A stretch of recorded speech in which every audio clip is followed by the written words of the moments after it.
Les vraies voix Sud Radio, 17h-19h, Philippe David, Cécile de Ménibus. Et vous ne devinerez jamais qui est là. Eh ben, c'est Madame de Ménibus et Monsieur Philippe David. Comment ça va ? Extrêmement bien, Cécile, et vous ? Écoutez, très bien, c'est très bien. On est ravis de vous accompagner encore cette journée entre 17h et 19h. On salue Marie, notre réalisatrice qui a changé. Bien sûr, notre réalisateur fétiche, Maxime, est de retour. Il et on est de souhaite retour. la bienvenue, Maxime. Merci, à Youboan à tous. Non mais l'autre, il arrive, il est bronzé. Non mais n'importe quoi. Et il a une superbe coupe de cheveux qu'il a fait refaire. Mais je trouve que ça lui va bien. Ah oui, je le pense aussi. Ouais. Je sais pas pourquoi. Il a une très belle coupe de Je cheveux. ne sais pas pourquoi. Ça sent l'amour. Je dis ça, je dis rien. Mais relève, Maxime. Ça sent la dragouille là. C'est pas possible, Maxime. Il s'est passé quelque chose. Non. Il y a du dossier, Maxime. Non, des vacances très calmes, rassurez-vous. Très calme. Je vous resterai Eh fidèle, ben, Cécile. mon petit doigt me dit que ça va changer. Allez, beau comme vous l'êtes, je pense que ça va changer. En attendant, on est ravis de vous accueillir jusqu'à 19h avec Philippe David. Dans un instant, on vous présente nos éditorialistes du jour. Et au sommaire de cette émission, le grand débat du jour, c'est à 17h30. Un enfer sur Gaza si les otages ne sont pas libérés. Menace signée Donald Trump. Après déjà son plan de réaménagement sans les Palestiniens, le président businessman veut aussi accéder aux terres rares ukrainiennes en échange de l'aide militaire. Sinon, l'Ukraine pourrait, selon lui, devenir russe. Alors parlons vrai. Est-ce que les relations internationales, sauce Trump, vous surprennent ? Et à cette question, Ukraine-Gaza, Trump se comporte-t-il en maître du monde ? Vous dites oui à 57%. Vous voulez réagir ? Aude, qui est la maîtresse du standard, vous accueillera au 0826 300 300. Mais peut-être du monde un jour, on verra. C'est jamais. Jean-Baptiste Noé, rédacteur en chef de la revue Conflit, sera avec nous. Et puis les coups de projecteur des vraies voix à 18h40. 9 attentats déjoués l'année dernière et la jeunesse des suspects est particulièrement frappante. 15 des 16 personnes mises en examen avaient moins de 22 ans, révèle aujourd'hui le procureur national antiterroriste. Alors parlons vrai, comment expliquez-vous cette baisse de l'âge des terroristes ? Et à cette question, craignez-vous que nous devions faire face à des adolescents terroristes ? Vous dites oui à 92%. Vous voulez réagir encore et toujours, le 0826 300 300. On est ravis de vous accueillir jusqu'à 19h, c'est les vraies voix. Les vraies voix Sud Radio. Et autour de cette table, bien entendu, the famous Philippe Bilger. Bonsoir mon cher Philippe. Thank you, my dear. Oh là là, So your English is superb. dites donc, vous avez fait un stage en Angleterre, vous? Yes, I do. Yes, I do. I am very happy because C'est fou. Écoutez bien, on dirait Donald Trump. C'est ouf. Sur l'accent. Sans les cheveux. On dirait le. Allez, c'est. Faites I am attention. very happy Allez. because I am here. Ah, bravo. Bravo. Cécile, faites attention parce que s'il se prend pour Donald Trump, il va nous regarder et nous dire You are fired. Vous êtes viré. Jamais. Je suis un Donald Trump qui dit parfois une chose juste. Ouais. C'est plutôt Donald Trump. Oui, exactement. C'est ça trompe énormément. Oui. C'est pas vrai. Non, Elle n'a jamais été faite. Oui, elle n'a jamais été faite. Absolument. mais ça, j'aime pas. Jean Dorido est avec nous. Bonsoir, Jean Dorido. les amis. Bonsoir docteur à en tous. psychologie. Bonsoir. Yes. Spécialiste avec l'aide au sevrage tabagique. Merci de le rappeler. Et oui, très bien. Bah oui. Et surtout sur le bien-être, parce que c'est important, votre métier. On est mieux quand on fume pas, Mais ça c'est ma sûr. chère Cécile, il a apporté son meilleur argument. Son fils. Oui. Joseph. Qu'on embrasse, qui est un gamin adorable et alors avec ça une fait culture plaisir. générale C'est très fabuleuse. déloyal. Parce que en fait, c'est son fils qui est docteur et c'est Jean qui est le Je patient. suis démasqué. Jean-Michel Fauvergue est avec nous, ancien député et ancien patron du RAID. Bonsoir, Jean-Michel Bonsoir. Fauvergue. Bonsoir monsieur, dame. Tout le monde a ses papiers ici? Absolument. On peut commencer. Ah ouais, très bien. Je sens que les ronds sont serrés. Hakim est avec nous au 0826 300 300. Bonsoir Hakim Bonsoir, de Villeneuve-sur-Lot. Bonsoir Cécile, bonsoir Philippe, bonsoir à toute l'équipe, Philippe et Jean. Bonsoir, et Jean. Hakim. Vous voyez, il y a du monde autour de cette table, c'est vrai. Hakim, vous vouliez revenir sur les déserts médicaux. Oui, c'est quelque chose d'assez important dans la région et même dans des régions pas très éloignées d'ici. Alors, heureusement, on n'est pas en Amazonie, on a de la médecine. Oui. Mais je m'étonne toujours que des jeunes gens qui ont fait des études très brillantes n'osent pas franchir le pas et venir s'installer par ici. Le pays est beau. La clientèle est plutôt sympa et surtout, je dirais que le foncier est quand même beaucoup plus abordable que partout ailleurs en France. Alors, je parle de ma région, mais il y en a d'autres qui sont dans le même cas. Alors je peux comprendre que des jeunes gens à 30 ans, 31 ans, 32 aient encore un petit peu la fièvre du samedi soir, mais même là, je veux dire, il y a de quoi aller boire un verre le soir, le vendredi soir, aller en discothèque. Enfin, la vie n'est pas morte quand on vit dans le monde rural ou semi-rural. Il faut accepter de prendre la voiture un peu et puis de rouler. Voilà. Mais c'est vrai, le bonheur est dans le pré, Philippe Bilger. Non, mais ce que dit Hakim est très vrai. J'en ai discuté avec des gens de ma famille en disant, mais moi, si j'avais le talent d'être médecin, j'aurais beaucoup aimé aller dans ces régions. Être un médecin de campagne. Voilà, mais on me répond, mais vous plaisantez, ça n'a plus aucun intérêt, la qualité de la vie est fichue, on ne veut pas travailler autant. C'est au fond une baisse de conscience professionnelle, peut-être. C'est un fait que alors la France d'abord se désertifie, c'est très triste, hein, mais c'est comme ça. Et on a vraiment, tout le monde est concentré dans d'énormes mégalopoles comme ça, très citadines. Et puis c'est vrai ce que dit Philippe Bilger, la médecine s'est beaucoup transformée. Et le fameux médecin de famille qui était corvéable à merci, qu'on appelait de jour comme de nuit, qui se déplaçait, c'est terminé ce temps-là. C'est-à-dire qu'il y a quelque chose qui s'est vraiment profondément transformé, cassé. Et c'est vrai qu'on peut le regretter. Ouais. C'est le temps de la consultation qui est maintenant en moyenne d'un quart d'heure. Hein. Santé n'a pas de prix, mais elle a vous avez vu que il y a une année de plus d'internat qui va permettre aux médecins, ils gueulent contre ça, mais ils sont pas d'accord, qui va permettre aux médecins de faire cette année-là dans des déserts médicaux. Oui. Donc c'est un système qui a été mis au point. Alors pour l'instant tout le monde est vent debout contre ça, la profession, mais peut-être que ça va créer des vocations, peut-être que ça peut être une solution. Je sais pas. Je m'autorise peut-être juste rajouter parce que sur le soin, enfin en tout cas le non-soin qu'apporte l'université au Carabin. Moi j'ai eu la semaine dernière un jeune interne, il termine son internat, il est en plein burn-out, il n'est pas le seul dans ce cas-là et ce serait quand même essentiel avant d'imposer quoi que ce soit de prendre soin de ces étudiants qui vont très très mal. Merci beaucoup. En tout cas Hakim, vous restez avec nous, on est ravis de vous accueillir jusqu'au qui c'est qui l'a dit. Vous avez encore 3 quarts d'heure pour réviser. Bien entendu, dans un instant le réquisitoire du procureur. Monsieur le procureur. Je vais parler d'Olivier Faure. Olivier Faure, dans un instant, on vous souhaite la bienvenue. On est ensemble jusqu'à 19h. C'est les vraies voix et surtout merci de votre fidélité. Vraie Voix Sud Radio, 17h-19h, Philippe David, Cécile de Ménibus. Vous avez demandé de la grâce, il y en a. Vous avez demandé de l'intelligence, il y en a aussi. Du cerveau, il y en a aussi. Du rire, il y en aura certainement. De la tricherie, bon, ça, c'est à chaque émission, hein, soyons clairs. Et puis c'est bien ce qu'on fait partie. La grâce et de la mauvaise foi. Quelque part, tout près de moi. Voilà, exactement. En ce qui concerne l'intelligence, pour certains, elle est artificielle. Non, mais c'est normal, il a du goût, Philippe Bilger, parce que je vous dis. Pour l'intelligence, à regarder à gauche. Voilà, je suis regardé à gauche, exactement. Artificielle, l'intelligence. Ça me vexe pas. Je vais contrôler si Cécile n'aurait pas un strabisme. Je vais contrôler. Elle n'a rien à voir avec Jean-Paul Sartre. Avec Philippe Bilger, avec Jean Dorédo, avec Jean-Michel Fauvergue et vous au 0826 300 300. Dans un instant, Félix Mathieu. Bonsoir Félix. Bonsoir Cécile, bonsoir tout le monde. Et de quoi parle-t-on ? On va parler du vice-président des États-Unis qui détonne un peu à la fin du sommet sur l'intelligence artificielle, sur le thème « Dérégulez-moi tout ça ». C'était pourtant pas la petite musique officielle du côté parisien. On va parler aussi de ce choix d'Emmanuel Macron, Richard Ferrand à la tête du Conseil constitutionnel et toutes les accusations de copinage qui vont avec. Et puis l'éviction de cet humoriste de France 5, vous savez, ça s'est invité à l'Assemblée nationale tout à l'heure avec une ambiance assez houleuse, une réponse particulièrement agacée de Rachida Dati aux Insoumis. On va l'entendre en 3 mots: dérégulation, copinage et éviction. On en parle dans un instant. En attendant, la voix est au procureur. Les vraies voix Sud Radio, le réquisitoire du procureur.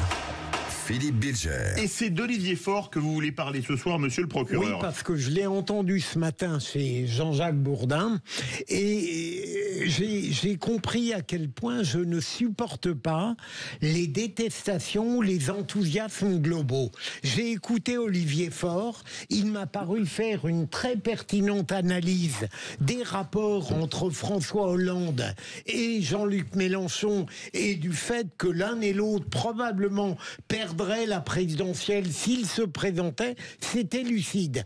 Mais à côté de cela, il a dit, de mon point de vue, des inepties sur Bruno Retailleau qu'il a assimilé à l'extrême droite, ce qui montre qu'on a tout à fait le droit de choisir dans un discours, dans un entretien, dans une personne, des ombres et puis des lumières. Cette manie contemporaine de jeter ou de prendre en bloc, ça m'énerve.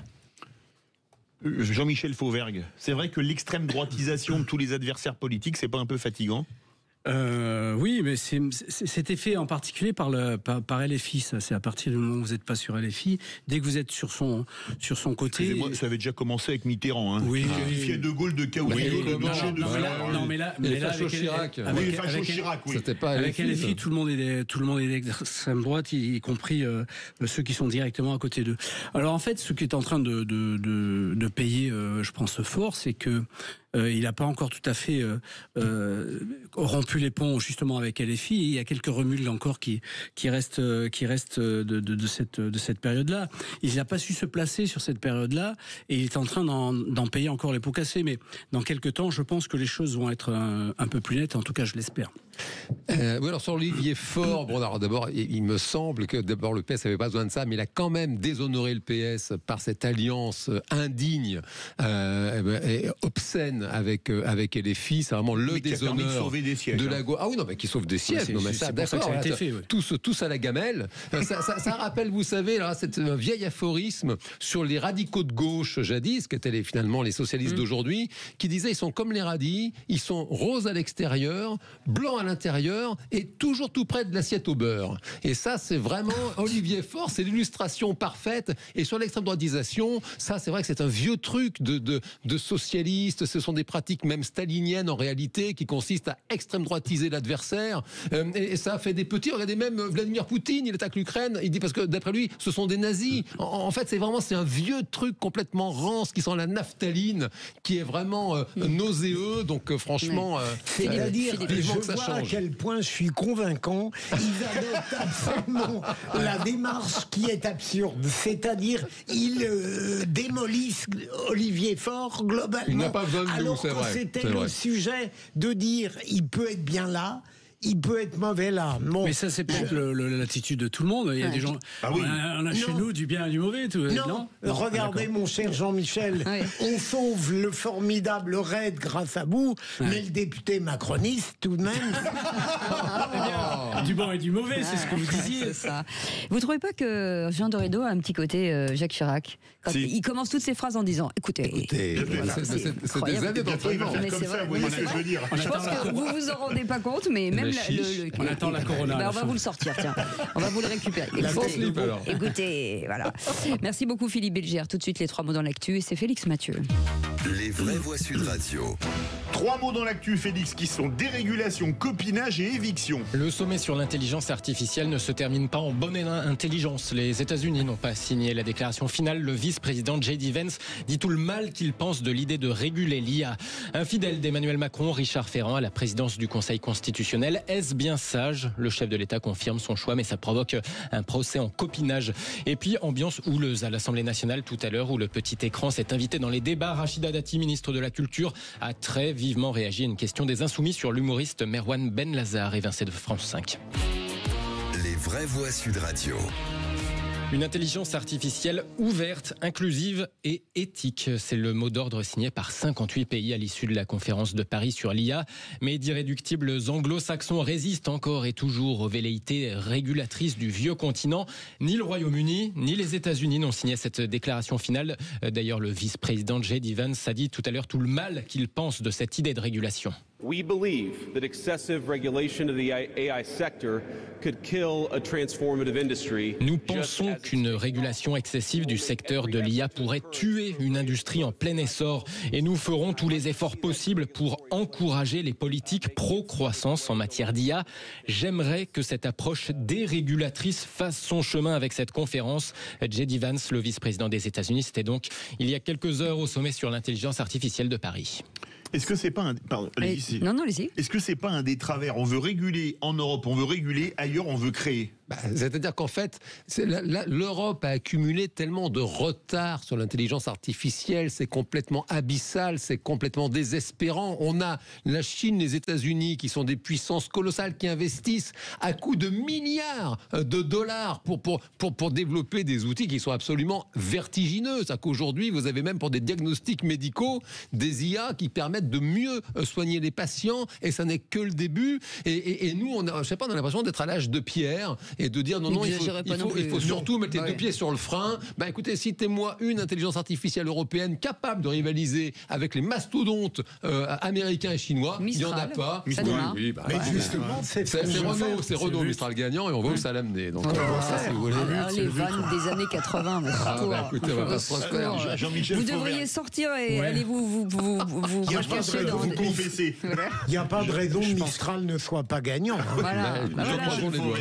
Moi, je pense qu'effectivement, le discours défaitiste et autoflagellateur à chaque étape de tout ce qu'on fait. C'est très français. Et c'est très, très, très français, effectivement. Donc là, on essaye quand même, avant tout. J'ai bien écouté le président de la République sur le discours sur l'IA. C'est un discours qui est plein de promesses à venir. J'espère qu'on va et on a une IA française aussi avec le Mistral, le chat. Oui, le chat aussi. En fait, c'est le chat. Le chat. Oui. Ouais, moi, c'est français, monsieur. C'est le chat. Miaou. Et donc, du coup, Allez, du coup, est en train de se positionner. C'est bien. Continuez. Mais déréguler, c'est bien aussi, parce qu'on souffre de régulation. C'est important. Allez, venons-en à l'enquête sur la mort de Louise. À Longjumeau, l'ADN du principal suspect a été retrouvé sur les mains de la collégienne. Oui, l'ADN d'un homme de 23 ans arrêté hier soir à 20h, principal suspect du meurtre. Désormais, son ADN se trouve sur les mains de la dépouille de Louise, 11 ans, morte poignardée de retour du collège. Le parquet l'a annoncé il y a quelques minutes. Les deux parents et la petite amie du suspect ont également été placés en garde à vue pour non-dénonciation de crime. Parallèlement, 2 autres gardes à vue ont été levées, celle d'un autre homme de 23 ans et de sa mère de 55 ans. Ils avaient été interpellés hier à Rouen, puis finalement donc relâchés. Deuxième mot, copinage. C'est la petite musique qui monte dans les oppositions à propos du Conseil constitutionnel. Pour vérifier la conformité des lois à la Constitution, est-ce qu'il vaut mieux être juriste ou bien politique ? Vous avez 4 heures. Bon, alors la question en tout cas elle est vite répondue si l'on en croit le choix d'Emmanuel Macron. Il veut mettre un fidèle Richard Ferrand pour succéder à Laurent Fabius à la présidence du Conseil constitutionnel jusqu'à 2034. Un juge constitutionnel trop politique. La critique n'est pas nouvelle mais cette fois elle est très vive. République des copains disent les uns, le Conseil constitutionnel n'est pas une maison de retraite, lance carrément Marine Le Pen. Bref, le socialiste Olivier Faure paraîtrait presque aimable par rapport aux autres quand il nous dit qu'en gros, Richard Ferrand est bien gentil mais pas forcément très compétent pour le poste. Ce que je souhaite, c'est qu'il puisse, lui, expliquer devant les commissions en quoi il ne sera pas celui qui, le matin, est au Conseil constitutionnel pour juger des lois qui sont adoptées par le Parlement, et le soir, celui qui vient chuchoter à l'oreille du chef de l'État. Il existe un doute sérieux sur les compétences et un doute sur son impartialité, et donc c'est à lui maintenant de les lever et de dire quelles sont les garanties qu'il apporte.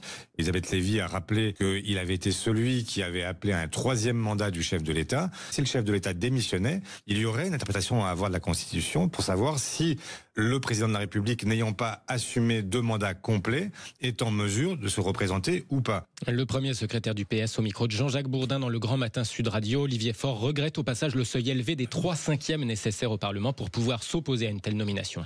Et Olivier Faure qui cite Elisabeth Lévy. Oui, c'est très intéressant de voir qu'Alain Juppé a dit qu'on n'avait pas besoin de beaucoup de juristes au Conseil. Oui. Manque de peau, manque de bol ou manque de chance, c'est Richard Ferrand qui l'a nommé. Peut-être. Allez, le 3e mot, éviction, celle d'un humoriste de France 5. Le sujet s'est invité à l'Assemblée nationale cet après-midi. Merwan Benlazar, accusé d'islamisme pour des déclarations, par exemple, sur la place des femmes, je cite, à la demeure auprès du père, déclaration plus ou moins ironique, c'était là toute la question. Or, il était venu dans l'émission C'est à vous sur France 5 pour remplacer le titulaire habituel de la chronique. Ça avait été critiqué au point que la ministre de la Culture elle-même, Rachida Dati, avait annoncé qu'il n'y reviendrait pas.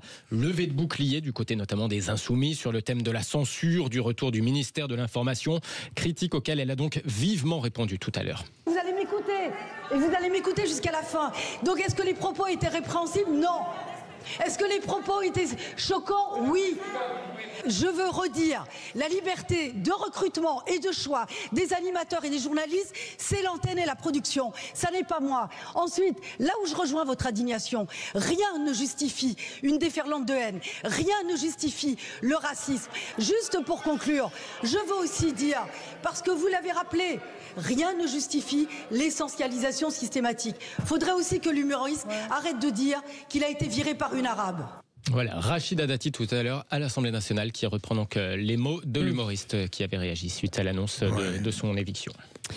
Bravo Madame la ministre. Moi je ne vais pas le regretter, je sais pas, il rêve quelque part, je crois. France Inter. Oui, bon, ça m'étonne pas. Ah bah comme ça c'est réglé. Ça c'est profond comme réflexion. Je veux dire, droit au but. Moi je ne l'ai pas trouvé drôle. Mais après c'est pas parce qu'il est pas que vous trouvez pas qu'il n'est pas drôle que il est mauvais. Mais bon. il peut être drôle et l'apparence a de l'importance pour moi. Pour moi aussi. Hein. Ah ben tant mieux. Je peux vous le dire. Hein. Vous n'avez pas demandé votre avis. Non mais je tiens à le dire parce que... Vous remarquez que j'ai rien dit. Oui. Vous avez peur. Le retour de la mère tape dure. Oui. Merci en tout cas Félix Mathieu. Allez, dans un instant, le grand débat du jour. Trump menace Gaza et propose des terres rares ukrainiennes en échange d'aide militaire. Allons, parlons vrai. Est-ce que les relations internationales sauce Trump vous surprennent? Et à cette question, Trump se comporte-t-il en maître du monde? Vous dites oui à 58%. Vous voulez réagir? Aude et les vraies voix attendent vos appels au 0826 300 300. Jean-Baptiste Noé est avec nous, rédacteur en chef de la revue Conflit. Bonsoir Jean-Baptiste Noé. Petite question, bonsoir. Petite réponse courte. Est-ce que Donald Trump est en roue libre? Non, pas du tout. C'est une stratégie qui est très bien rodée. Allez, on en parle dans un instant. 0826 300 300. Vous voulez partager et communiquer en tout cas et débattre avec nous. Vous êtes les bienvenus. Sud Radio. Les vraies voix avec Philippe David, on est ensemble jusqu'à 19h avec autour de cette table Jean-Michel Fauvergue, Jean Dorido et Philippe Bilger. Et vous au 0826 300 300. Écoutez ça Philippe David. Ah. Ça vous fait penser à quoi? C'est du côté de Poitiers, c'est le Futuroscope, c'est ça? Absolument, c'est la musique du Futuroscope. Parce que nous allons vraisemblablement, avant la fin de cette émission, vous offrir un séjour au parc Futuroscope pour 4 personnes en famille, avec les chambres d'hôtel, bien sûr, bien entendu, les entrées dans le parc, l'hôtel, enfin tous les petits déjeuners, tout compris. Au famille, bien sûr, dans le parc, déjeuner tomber attendant le... Les vraies voix Sud Radio, le grand débat du jour. L'Amérique change de visage aujourd'hui. Hello Washington and hello America. We're going to stop the invasion of our borders. We're going to reclaim our wealth and we are going to make America great again. King of the world! Un enfer sur Gaza si les otages ne sont pas libérés. Menace signée de Donald Trump après déjà un plan de réaménagement sans les Palestiniens. Le président businessman veut aussi accéder aux terres rares ukrainiennes en échange de l'aide militaire. Sinon l'Ukraine pourrait, selon lui, devenir russe. Alors parlons vrai. Craignez-vous une déstabilisation du monde avec la nouvelle diplomatie américaine? Et à cette question, Ukraine-Gaza, Trump se comporte-t-il en maître du monde? Vous dites oui à 58%. Vous voulez réagir? Le 0826 300 300. Et pour en parler, notre invité Jean-Baptiste Noé est avec nous, un rédacteur en chef de la revue Conflit. Jean-Baptiste Noé, merci d'avoir accepté notre invitation à Sud Radio. Philippe Bilger. Il y a une réponse immédiatement positive. Bien sûr que Trump se comporte comme le maître du monde. Mais dans l'arbitrage à faire, et j'ai bien vu où le maître faire, notre invité Noé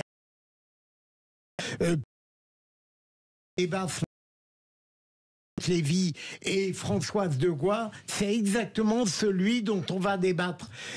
Moi, je me demande véritablement si la manière dont Trump, et je me suis complètement trompé, j'imaginais que cette élection royale allait lui donner une forme de normalité. Pas du tout. Ces débiles faisaient une profusion d'actions, de provocations, de rupture. Alors, Est-ce qu'il faut être comme Françoise de Gois et Jean-Baptiste Noé, dire qu'il faut les prendre au sérieux parce qu'il veut faire ce qu'il dit, ou est-ce qu'il faut être comme Elisabeth Lévy qui dit c'est du Trump, mais à la limite presque pathologique parce qu'il n'a pas l'intention de faire ce qu'il annonce. Jean-Michel Fauvergue, plutôt léviste ou plutôt degoïste? Alors je pense qu'il y a une troisième voie aussi là-dedans. C'est-à-dire que ça complique. Non, j'aurais pas cette prétention-là, mais peut-être de se dire que oui, effectivement, il se comporte comme le maître du monde, mais est-ce que ça va marcher? En a-t-il les moyens? Le fera-t-il? Alors lui, s'il pouvait le faire, je pense qu'il le fera. Mais est-ce qu'il pourra le faire? C'est autre chose, et on voit que ce qu'il propose, c'est quand même des choses qui sont absolument aberrantes. Il a promis littéralement la guerre à Gaza samedi midi 1, si jamais ils n'ont pas libéré tous les otages. Mais il avait déjà dit la paix en 24 heures avec Poutine dès qu'il serait élu, etc. Donc a-t-il les moyens? Est-ce qu'il peut... Quand on voit, c'est lui qui a demandé aux Américains de partir d'Afghanistan. On s'en rappelle de ça. Et ils sont partis d'une telle manière que ça a été quelque chose de honteux. Ça a été une débandade profonde qui nous a créé d'ailleurs, nous, Français, et Aurel en particulier, qui était sur place, des quelques problèmes particuliers. Donc, je pense pas, moi, que l'Amérique telle qu'elle est aujourd'hui, et Trump tel qu'il ait les moyens de faire tout ça d'un seul coup, d'un claquement de doigts. Jean Dorido. Alors, en bon psychologue, je dirais que sur la question est-ce qu'il va faire ce qu'il dit, oui, c'est quand même la base, quoi. Quand une personne annonce qu'elle va faire quelque chose, c'est une espèce de fantasme chimérique de se dire non, elle dit ça, mais elle le pense pas. Si, regardez Poutine, ça faisait un bout de temps quand même qu'il prévenait par rapport à l'Ukraine, il a fini par l'envahir, et donc c'est un fait qu'il faut prendre Trump très au sérieux, et la preuve effectivement sur l'Afghanistan, c'est des années qu'il y avait cette espèce de bourbier afghan comme ça, rien ne marchait, la corruption galopait, et puis il a dit voilà, on récupère nos billes. Bourbier afghan, la corruption, voilà, on récupère. Et c'est du monde, c'est une puissance colossale, ils ont une langue unique, une monnaie unique, enfin c'est vrai qu'il a de vrais arguments à prendre en effet très au sérieux. Jean-Baptiste Noé. Vous êtes rédacteur en chef de la revue Conflit. Est-ce que quand on voit la puissance des États-Unis qui dépensent plus de 50% des budgets militaires mondiaux et les menaces, on va commencer par Gaza. En Méditerranée, il a la 6e flotte, près de 200 avions, 40 navires, 20 000 hommes. Est-ce que samedi midi 1, par exemple, vous l'imagineriez envoyer les Marines à Gaza ? Alors, pourquoi pas, mais il faut rappeler que ce sont les États-Unis, c'est la première puissance mondiale, et donc quand ils parlent, les autres écoutent, et sont évidemment vigilants à ce qui va être dit. Je ferai une deuxième remarque, c'est que Donald Trump a très peu de temps devant lui. Dans moins de 20 mois, vous avez les midterms, donc les élections intermédiaires, qui généralement sont perdues par le président en place. S'il perd la majorité, étant donné que la politique étrangère aux États-Unis dépend beaucoup du Parlement, il sera très fortement empêché. Donc il faut prendre en compte le facteur temps. Dans 4 ans, Donald Trump ne sera plus président des États-Unis, puisqu'il y aura une autre élection. Donc il a très peu de temps pour agir. Donc il doit parler fort, il doit parler de manière brutale pour montrer à ceux qui l'ont élu qu'il agit, qu'il fait des choses, et surtout pour agir le plus vite possible, parce que le temps lui file entre les mains. Et sur la question de Gaza, ce qu'il y a derrière, d'abord, c'est une concertation avec Netanyahou, puisqu'ils se sont rencontrés à la Maison-Blanche, et c'est ensuite qu'il a fait ses annonces. Et c'est aussi l'idée d'impliquer les pays arabes dans la question de Gaza, notamment dans la reconstruction. Vous avez beaucoup d'interlocuteurs arabes qui me disent régulièrement nous, on aime la Palestine, mais on n'aime pas trop les Palestiniens. C'est-à-dire qu'on ne veut pas les accueillir chez nous. Donc, qui restent à Gaza. Et donc, il y a cette idée aussi d'obliger l'Arabie saoudite, les pays du Golfe, à mettre de l'argent dans le pot pour assurer la reconstruction, qui est quand même un des enjeux majeurs de la région de Gaza. Et donc, cette manière brutale est une manière d'obliger les acteurs à s'impliquer dans la région. Philippe Bilger. Jean-Baptiste Noé, on a bien compris que vous penchiez très fortement du côté de Françoise de Goix.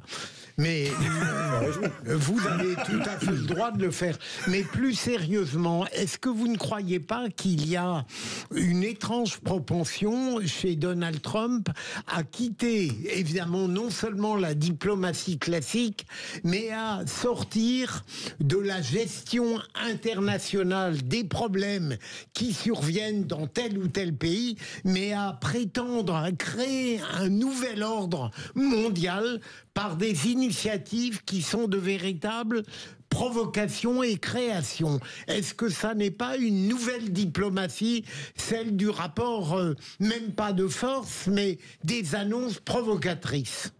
Ce qu'on peut dire, c'est qu'il n'est absolument pas diplomate. C'est sûr que ces annonces, elles sont extrêmement brutales, avec des résultats d'ailleurs, puisque le Mexique a positionné une partie de son armée à la frontière, que le Panama a dit qu'il allait baisser les tarifs douaniers, on ne sait pas trop dire, même qu'il a déjà fait. Donc, pour l'instant, il a des résultats. Le problème, c'est s'il a en face de lui des gens qui répondent à l'épreuve de force, et qui disent très bien, vous avez dit que vous allez envoyer l'armée américaine, on va voir. Et là, on est un peu coincé. C'est-à-dire que tant que les gens se couchent, ça va. Mais si vous avez des gens qui relancent la machine et qui remettent des jetons sur la place, là, ça risque évidemment d'avoir un engrenage assez violent. Jean-Michel Fauvergue. Oui, je suis... Non, mais allez-y. Je suis assez d'accord avec Hakim dans un avec ce qui a été dit. Et effectivement, notre spécialiste Jean-Baptiste Noé, monsieur. Et je voudrais poser une petite question. Est-ce qu'il n'y a pas justement une antinomie, un paradoxe entre le fait de vouloir se retirer partout des conflits armés, ce qu'il a fait en Afghanistan, on en a parlé tout à l'heure, et de brandir son armée en disant moi Gaza, je vais me servir de l'armée américaine. Donc il y a une espèce de vis-à-vis de ses électeurs, en tout cas, un espèce de paradoxe dans ce domaine-là. Et la deuxième question, c'est, ne croyez-vous pas que l'attitude de Trump va faire en sorte que les pays attaqués, en particulier au niveau économique, vont pouvoir s'allier et essayer de résister à ça? C'est vrai qu'il y a un côté paradoxal où il disait qu'il n'allait pas faire de guerre, qu'il allait un peu se retirer, donc on s'attendait un peu à un isolationnisme, et alors qu'en fait il est omniprésent. Mais on voit bien que c'est quand même une omniprésence qui est faite dans le but d'aider économiquement les États-Unis. C'est-à-dire que ce sont les terrains ukrainiennes pour l'industrie américaine, c'est le Groenland parce qu'il y a des richesses et c'est intéressant pour les États-Unis. Donc il fait toujours ça dans l'optique de qu'est-ce qui est le mieux pour les États-Unis. Alors peut-être qu'il se trompe, en tout cas c'est avec cette idée-là qu'il le fait. Il ne le fait pas pour la paix dans la région ou pour une meilleure entente, une meilleure coopération au niveau régional. C'est toujours l'intérêt américain qui prime. Allez, 0826 300 300 avec Hakim qui est avec nous. Hakim, vous êtes là. Une réflexion, peut-être. Oui, je pense qu'effectivement, là, c'est le roi du monde, il ressemble presque à Napoléon. Je pense que le cas du Groenland est très intéressant. Il est très intéressant parce que il se trouve que mon beau-frère est danois. En 2003, le Danemark a été un des pays qui s'est précipité tout de suite dans les bras des Américains, alors que nous, Français, on cherchait des alliances pour s'opposer à la guerre en Irak. Et voyez ce qui est en train de leur arriver. J'ai presque envie de dire, je vais être méchant, mais c'est bien fait pour eux. 800 ans que le Groenland est danois, et voyez maintenant les États-Unis sans aucun scrupule sont prêts à le récupérer. Je crois que s'il n'y a pas d'adversité, si on ne répond pas, ça va faire très très mal. Moi, à ce jour, je ne sais toujours pas quelle est la réponse européenne à toutes ces menaces de taxation. J'ai toujours pas entendu. Je vous répondrai ce que disait un secrétaire d'État américain en 1974. L'Europe, quel numéro de téléphone? Je crois que vous êtes prof d'anglais. Europe, who do I call en version originale. What is your phone number, please? Et donc voilà, donc je crois qu'on a intérêt de se serrer les coudes. Toute l'Europe a intérêt de se serrer les coudes. Il faut le prendre au sérieux parce que quand quelqu'un de violent, brutal commence à proférer des menaces, il ne faut pas dire ouais non, il dit ça, c'est du bluff. Peut-être qu'il bluffe, il a une façon de bluffer. Peut-être il fait une espèce de poker menteur. C'est possible aussi. Je pense que je crois savoir que le Hamas a dit est-ce qu'on peut discuter avec vous? Il me semble avoir entendu ça quelque part. Donc c'est vrai qu'il fait peur. Maintenant, s'engager dans une guerre, l'armée israélienne a quand même eu du mal. Ils ont eu du mal. Donc il faut souhaiter vraiment, souhaiter, parce que tous les pays arabes, je crois que tous les pays arabes sont prêts à faire la paix avec Israël. Pratiquement tous. C'est une chance historique. Bon, c'est vrai que les interlocuteurs en place, que ce soit M. Benjamin Netanyahou ou que ce soit le Hamas, c'est vrai que ce ne sont pas les interlocuteurs qu'il faut. Mais est-ce qu'on pourrait pas... Voilà. Est-ce qu'on ne pourrait pas imaginer forcer à des élections libres dans la bande de Gaza sous observation internationale? Est-ce que ça c'est utopique ou on peut l'imaginer? On pourra, enfin, tout est possible, hein, Jean Dorido. Non, bah alors ça sur la dernière question d'Hakim. Non, on va la donner à Jean-Baptiste Noé. Non, d'abord merci à Hakim pour cette référence. C'est un fait. En plus, c'est pour le beau, ça va. Puis ça fait une petite vacherie pour le beau-frère. Donc ça, vraiment, je compatis de tout mon cœur. Mais non, c'est un fait. Non, mais c'est vrai que les Danois en 2000, Jean Dorido, thérapeute familial. Non, mais c'est un fait. Les Danois en 2003 qui se jettent dans les bras des Américains et on voit évidemment le retour de boomerang. De toute façon, quand les personnes sont un petit peu fortes comme ça et dominantes, il faut leur tenir tête, sinon c'est la soumission totale. Et nous, on avait à l'époque Villepin qui avait fait ce discours mémorable aux Nations Unies. Maintenant, quand j'entends Hakim qui dit qu'il faut que l'Europe s'unisse, c'est vraiment le gros problème européen actuellement, c'est qu'on a les Mélanie et consorts qui sont trumpistes vraiment à 400%. On a l'Allemagne qui achète des F-35 américains. Toute l'Europe a acheté des M35. Plutôt d'acheter notre Rafale, ne criez pas, qui est le meilleur avion de chasse du monde. Sauf les Grecs, les Croates et a priori les Serbes. Et donc, moi, la question que j'ai pour notre invité, Monsieur Noé, c'est de savoir quels sont... Déjà la question d'Hakim. Mais il en aura deux. J'en rajoute une dernière, si c'est possible. Quels sont les espoirs justement au niveau européen? Si on essaye d'être optimiste, quelle sortie par le haut peut-on trouver pour quand même devenir une vraie puissance pour quand même se bagarrer avec la Chine, les USA et la Russie? Jean-Baptiste Noé, oui, allez-y. Sur les élections, il y en aura en Israël. Alors, je ne sais plus pourquoi elles sont prévues, mais ça va arriver assez vite. Et donc là, la population israélienne décidera si elle veut reconduire le gouvernement en place ou non. À Gaza, il y a déjà eu des élections il y a quelques années. C'est le Hamas qui l'a emporté. Même si aujourd'hui, on avait C'était en 2012, non? La dernière fois. Pardon ? C'était en 2012 la dernière fois, je crois. Oui, c'est ça. Alors, il n'y en a plus depuis, mais si aujourd'hui il y a des élections, je suis assez convaincu que le Hamas l'emporterait haut la main après plusieurs mois de bombardement. Donc, ça serait pas forcément la meilleure chose pour la région. Sur la question européenne, en fait, c'est très simple. Chaque pays a des intérêts différents. Qui sont même souvent des intérêts divergents. Donc, il n'y a aucune entente. Les Polonais achètent des F-35 américains. Les Allemands ont sabordé l'industrie nucléaire française. Donc, il n'y aura jamais d'entente des Européens entre eux, puisqu'ils n'ont pas les mêmes intérêts. Mais comme disait l'un de nos interlocuteurs il y a quelques jours, qui dit c'est sa façon sa stratégie, c'est-à-dire d'aller très très très très loin dans la provocation et finalement d'obtenir ce qui au fond de lui il voulait réellement. Est-ce que ça peut être ça, Donald Trump ? Oui, tout à fait. C'est vraiment aller le plus loin possible, voir comment les gens réagissent et si les gens se couchent ou s'ils résistent. Donc, c'est aussi une manière de tester l'adversaire et de voir ce qu'il y a en place. Et donc, s'il n'y a pas de réaction, il continuera à aller davantage, à continuer à avancer. Mais est-ce que vous... Oui, c'est comme les Français avec les auto-entrepreneurs. On va les taxer, ça fait un flop, ils disent non, c'est que juste pour rigoler en fait. Le plancher de TVA, voilà, j'ai vu passer ça. Oui, une autre question à Monsieur Noé, parce que quand je vous écoute, non, parce que c'est passionnant, parce que je vous écoute, donc pour vous, c'est absolument évident qu'il n'y aura jamais de parole consonante au niveau de l'Europe, parce que les intérêts sont différents.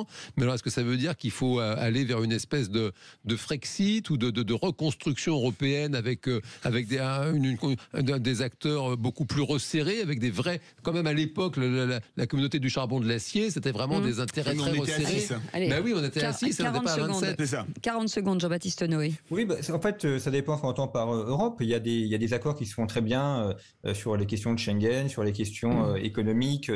Donc là, ça fonctionne bien. Mais dès qu'on est sur des questions diplomatiques et de relations internationales, là, les intérêts divergents des États repartent. Donc, à moins d'avoir un État unique, on aura forcément plusieurs voix. Merci beaucoup, Jean-Baptiste Noé, rédacteur en chef de la revue Conflit. Vous restez avec nous, on vous garde, Hakim. Hein. D'accord, très bien, avec grand plaisir, j'écoute. Parce que dans un instant, c'est le qui c'est qui l'a dit. Vous avez révisé? Il est bon. Il est bon. Il y a beaucoup de choses qui sont dites. Il y a beaucoup de choses. J'ai pas beaucoup fait mes devoirs, là, je suis désolé. Non, c'est pas grave. Et c'est un prof qui dit ça. Mais espérons qu'il y ait des cancres autour de nous aussi. Vous bougez pas, on revient dans un instant. Voix Sud Radio, 17h-19h, Philippe David, Cécile de Ménibus. Les vraies voix, chers amis, autour de cette table, voilà, par ancienneté, j'ai envie de dire, parce que Philippe Bilger est là avant tout le monde. Voilà. Non, mais vous avez été le premier à être dans cette émission, Philippe, en matière d'ancienneté. C'est vrai. Voilà, il y était sous Vercingétorix. L'ancienneté, le mérite. Non. Les autres, bon. Philippe, je ne parlais pas d'âge, je parlais d'ancienneté dans cette émission. Ah, mais vous avez raison, je suis clairement le plus ancien. Ensuite, le plus ancien, c'est Jean Dorédo. Écoutez, on peut pas. Et après, c'est Jean-Michel Fauvert. Oui, c'est le petit dernier. Et le dernier petit dernier, c'est Hakim, qui vient de rentrer dans la famille. Hakim. Et oui, je suis là et bien là et je vous écoute avec grand plaisir. Et vous allez nous lancer le jingle en anglais, s'il vous plaît. Allez, ok. Let's make the quiz great again. C'est génial. Oh, c'est LMQGA, ce coup-là. C'est pas Maga. Je les kiffe, ces auditeurs. Question, qui c'est qui l'a dit? Hakim, écoutez bien, Dominique de Villepin est un personnage intéressant, mais il n'est pas de gauche. Ça j'ai entendu ça. Ah oui, vous l'avez entendu. C'est pas Olivier Faure, c'est pas C'était le seul que j'avais. Zut, vous savez pas, Philippe, parce qu'il y en a peut-être d'autres. Qui c'est qui l'a dit, Hakim? Le Conseil constitutionnel n'est pas là pour recaser les anciens amis ou les amis déchus d'Emmanuel Macron. Alors attendez, ça doit être... c'est pas Ménard, non? C'est du Bompard. Bonne réponse de Philippe Bilger. On était presque d'accord, Hakim. Bompard, Ménard. Ça rime, mais c'est pas le même bord. C'est le même cheveux, à peu près. Qui c'est qui l'a dit sur Richard Ferrand au Conseil constitutionnel? Ce n'est absolument pas un nom polémique. C'est quelqu'un qui a de l'expérience. C'est un choix légitime. Elisabeth Borne? Non. Florent Bachelier? Non, il était au transport avant ce ministère. Et il a fait les vraies voix. Rugy? Non. Non, comme invité. Ah, comme invité. Philippe n'était pas là. Les transports. Il n'était pas avec nous. Tabarot, non. Il a un père qui est président d'un club de football. Il a un nom italien. Enfin, corse. Ah oui, corse, pardon. Spaggiari. Comment? Tino Rossi, non? Mais c'est pas dingue, on y arrive. Marc Ferracci. Mais ministre de l'Industrie. Bien sûr. Vous auriez dû le savoir, Jean-Michel, puisque vous l'êtes aussi. Je connais pas tous les copains du président, j'en connais quelques-uns, mais pas tous. Qui c'est qui l'a dit, Hakim, sur Richard Ferrand au Conseil Constitue? Il faut faire un peu confiance à la déontologie des personnes. Hakim. Ça, je dirais... tout simplement Emmanuel Macron. Bonne réponse de Philippe Bilger. Et Philippe Bilger, ouais, je connais aucun. Enfin, non, mais sur le Conseil, j'ai lu un peu. Alain Juppé. Ah, d'accord. Hakim, écoutez bien, j'espère que c'est pour vous. Qui c'est qui l'a dit? 3 points. Richard Ferrand est un petit soldat de bonapartisme macroniste, putain, c'est pas facile à dire, actuel, mais moi, je ne le soutiens pas. Hakim. Pardon, j'ai dit un mot grossier. Ah, mais... C'est un député. C'est un député. Alors un député, je pense, j'imagine, de droite. Non. Renaissance? Non, non.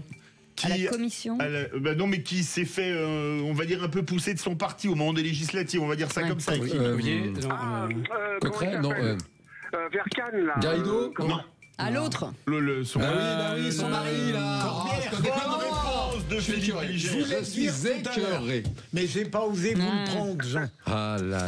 Qui c'est qui l'a dit, Hakim, sur la censure? Je ne pense pas que je l'aurais voté. Je comprends autant ceux qui votent la censure que ceux qui ne la votent pas. Ça, c'est... Et c'est pas un Normand. Il est loin en politique, le mec. Alors ça, c'est un centriste, ça. Ah non, pas franchement. Jean-Philippe Tanguy ou... Non. Communiste? Oui. C'est Roussel. Bonne réponse, Philippe Bilger a été un poil plus rapide. Il a préparé, mon cher Jean-Michel. Qu'est-ce qu'il a, Philippe Bilger? C'est incroyable. Et on dit qu'on triche, ma chère Cécile. Question, qui c'est qui l'a dit? 3 points à François Bayrou. Vous avez le racisme décomplexé. Vous l'érigez en une opinion politique comme une autre. Hakim. Ça doit être Jean-Luc Mélenchon. Non, c'est une femme. Panier? Non. Panot? Non. Autain? Non, c'est pas le même parti. Pas le même parti. Rousseau? Bonne réponse. Sandrine Rousseau. 3 points pour Jean-Michel Fauvert. C'est pas une question à 6 points, ça? Non. Alors ça tombe bien, vous qui êtes prof d'anglais, Hakim. Qui c'est qui l'a dit à Donald Trump? Plug baby plug. Facile ça. Hakim. Qui est-ce qui a bien pu dire ça? Bah attendez, qui? Facile, Hakim. très facile. À part Elon Musk, je vois pas. Macron. Non, Macron, Emmanuel Macron. Ah, ouais, Plug d'accord. Baby Play, c'était très bon. Ok. Attends, tu me l'as pas mis dans le Allez, bon truc. Là. allez, Bah allez. si, Jean-Michel. Ah oui, c'est vous, j'avais confondu. Les amis, qui c'est qui gagnait? Bill Jérôme Imperator Est avec 12 points. Et puis derrière, c'est match nul parfait. Entre Hakim, 3 points. Jean-Michel Fauvert, 3 points. Jean Dorido, 3 points. Oh, Philippe Bilger. On a donné Macron et. Ah oui, 6 points pour Jean-Michel Fauvert. Autant pour moi. Si Je c'est vais avoir comme des ça, ennuis bon. avec la police. On n'a pas voulu Hakim. vous ridiculiser devant Joseph, mon cher. C'est très aimable. J'apprécie Hakim, beaucoup. Hakim, c'était bien, vous, Plug Baby Plug. on vous aime beaucoup. Vous revenez quand vous Ah, voulez. il est très bon, Hakim. Eh ben, merci beaucoup. C'était un plaisir de jouer avec vous et voilà, et de participer au débat. Vous mettriez combien en anglais à Bilger? Vous l'avez entendu en début de l'émission. Mais Hakim a un ton très mesuré. Combien? Je lui mets 10 sur 10. Voilà. J'aurais aimé vous avoir comme prof. Il est fair play. Alors revenez vite. Et Hakim, et pour lui Hakim. faire plaisir, donnez-lui une image, mais un peu cochonne, ça lui fera plaisir. Quoi. Selon. Merci beaucoup en tout cas d'avoir joué avec nous. Vous revenez quand vous voulez. Et dans un instant, le journal. Rémi André avec la météo, Philippe Bilger, son coup de gueule. Ah, mon coup de gueule. Bon, justement, on va parler de Richard Ferrand, mais pas que. Allez, à tout de suite les amis. Soyez les bienvenus. On est ensemble jusqu'à 19h. Les vraies voix Sud Radio, 17h-19h, Philippe David, Cécile de Ménibus. Le tour de table, c'est de la dynamique. Ça me rappelle une barre chocolatée. Oui, c'était exactement ça. Vous avez 5 secondes pour présenter vos éditorialistes du jour avec Philippe Bilger, qui est en train de faire un jeu sur Internet. Avec, Ah non, mais il est encore sur Je suis en Tinder. train de m'abandonner à vos mes vices. pensées perverses. Bah voilà, c'est bien ce qu'on disait. Ah bah bravo. Ouais, C'est pour ça il qu'il y a le une tient que contagion terrible avec Philippe David, je suis plus le même. C'est pour ça que vous tenez votre smartphone d'une seule main, Philippe Bilger. Écoutez, s'il vous plaît, il y a des enfants pas dans du la tout. salle. Mais j'ai vu une image que Cécile doit connaître, mais je l'ai arrêtée juste à temps. Oui, vous avez bien raison. Jean Dorido, on n'en saura pas plus avec Jean-Michel Fauvergue et bien entendu Philippe David. Et au 0826 300 300, vous nous laissez des messages et on les écoute. Bonjour, je suis Myriam de Saint-Zacharie dans les Bouches-du-Rhône. Concernant la mise en poste du responsable de la Constitution, Monsieur Ferrand. Il ne faut pas oublier que Monsieur Ferrand, il y a quelques années, avait répondu à une interview où il disait qu'il n'était pas contre l'acceptation d'un 3e mandat consécutif. Tiens, comme par hasard, Monsieur Macron arriverait à la fin de son 2e et ne pourrait pas en faire un 3e, sauf si Monsieur Ferrand accepte de changer la Constitution. Bizarre. Voilà, bonne journée à tous. Philippe Bilger. Il l'a dit, certes, mais je crois que là, Emmanuel Macron ne l'a pas nommé, ne l'a pas proposé pour cela. Mais je peux parfaitement me tromper. Jean-Michel Fauvergue. Non, mais il a dit ça, comme certains disent, il faut revenir au septennat, par exemple. Donc chacun a le droit d'avoir ses idées. Maintenant, pour changer la Constitution, c'est pas le président du Conseil constitutionnel, quel qu'il soit, qui va changer la Constitution. Il y a toute une manière de faire, et en particulier un congrès ou un référendum. Hein. Donc, oui, mais la grande différence, Jean-Michel, c'est que ce que dit notre auditrice correspond à ce qu'on a cru être les vœux d'Emmanuel Macron, les souhaits. Non, c'est un fait, pour aller dans le sens de notre auditrice, le choix n'est quand même pas très heureux. Il y a eu en plus l'affaire des mutuelles de Bretagne, où voilà, il est quand même pas sorti complètement blanc-bleu. C'est en tout cas pour le je dirais le français lambda qui voit ça, typiquement, voilà, c'est le cas, je pense, de beaucoup de monde, de trouver ça louche pour quelqu'un qui voulait révolutionner la politique, et faire un peu de dégagisme et de promettre un nouveau monde. Ça sent pas la nouveauté, quoi. Et les chers amis, écoutez bien cette petite musique qui résonne. Oui, qu'est-ce que vous voulez qu'on vous dise? Ça sent le cadeau, ça. Hein. Le Père Noël, un mois et demi plus tard. Absolument, et c'est l'occasion pour vous, peut-être, en tout cas, de remporter pour 4 personnes un séjour au Futuroscope en famille. 2 adultes, 2 enfants, si vous n'en avez pas. Emmenez Philippe David et Cécile de Ménibus. Oui. Voilà, puisque d'âge mental, c'est entre 3 et 12 ans. Ça rentre pour c'est nous. vous 3 et moi 12, alors voilà, c'est l'inverse. Je sais pas, on verra. En tout cas, son tout compris à l'intérieur du parc, 2 jours consécutifs. Une nuit à l'hôtel du Futuroscope, les petits déjeuners et l'accès au spectacle nocturne. Donc c'est un très très très joli cadeau. Donc on va vous proposer un chiffre entre 0 et 10, Philippe Bilger. 9 billets appel au standard et vous avez 9 minutes pour appeler. Après, ce sera terminé. C'est un très beau séjour pour le parc Futuroscope. On vous souhaite bonne chance. On croise les doigts pour vous. Tout de suite, le coup de gueule de Philippe David. Les vrais voix jusqu'à 19h avec autour de cette table Jean Dorido, Jean-Michel Fauvergue et puis Philippe Bilger. Et en attendant, ne perdons pas de temps, Philippe David. Les vraies voix Sud Radio. Comme d'habitude, je vais remettre le clocher au milieu du village, un village qui se situe dans le 1er arrondissement de Paris. Pourquoi le 1er arrondissement ? Parce que c'est là que siège le Conseil constitutionnel et que les nominations qui ont été annoncées ne répondent pas particulièrement à des critères de compétence. Mais rassurez-vous, c'est comme ça depuis des années. La plus choquante à mon avis étant celle de Richard Ferrand pour présider l'institution. Pourquoi choquante ? Parce que Richard Ferrand n'est en aucun cas un constitutionnaliste, tout comme les 2 autres nominés, Philippe Bas, haut fonctionnaire, et Laurence Vichnievsky, ancienne juge d'instruction, et que au Conseil constitutionnel, on pourrait espérer avoir le gratin des constitutionnalistes. On se moque souvent des Américains, mais regardez la Constitution de la Cour suprême, je suis allé la lire en détail en préparant ce coup de gueule. Tous ses membres ont été diplômés en droit des plus grandes universités américaines comme Harvard, Yale, Princeton ou Columbia. Ensuite, parce qu'on pourrait espérer que les juges de la plus haute juridiction française aient un minimum de neutralité politique, avec un ancien président de l'Assemblée, une ancienne députée et un ancien sénateur, tous marqués politiquement, 2 dans la majorité et un autre LR, donc à moitié dans la majorité, on peut légitimement douter de leur capacité à juger en droit et non en fonction de leurs idées. Une mainmise du politique sur l'institution qui est une réalité, quand on voit qu'il siège déjà 2 anciens premiers ministres, Laurent Fabius et Alain Juppé, 2 anciens ministres, Jacqueline Gouraud et Jacques Mézard, et un ancien parlementaire, François Pillet. Mais bonne nouvelle pour Richard Ferrand, puisqu'il retrouvera sous les ordres du Palais Royal Véronique Malbec, la supérieure hiérarchique du magistrat qui avait classé sans suite l'affaire des mutuelles de Bretagne. On sera donc entre gens bien élevés. C'est dingue comme le nouveau monde ressemble à l'ancien. En réalité, votre dernier élément m'apparaît comme le plus choquant. Le fait qu'il y ait une politisation à cause de la nomination d'un certain nombre de personnalité politique, ça a toujours été fait. Qu'il n'y ait pas que des juristes, c'est une évidence, mais le second point, on en parle très peu dans la contestation de la proposition de Richard Ferrand, et pourtant un peu inquiétant. Je l'ai remarqué tout de suite. Oui, mais Jean-Michel Fauvergue, vous êtes d'une rapidité, c'est connu. Qui va pas être d'accord avec moi. Non, je suis pas d'accord parce que d'abord vous dites il faut nommer des gens compétents. Bon, les gens qui sont au Conseil constitutionnel, c'est pas des cons. Hein. C'est des. Ah mais j'ai jamais dit qu'ils étaient cons. Compétents, c'est en un seul mot. Ils sont compétents et Richard Ferrand est compétent dans certains.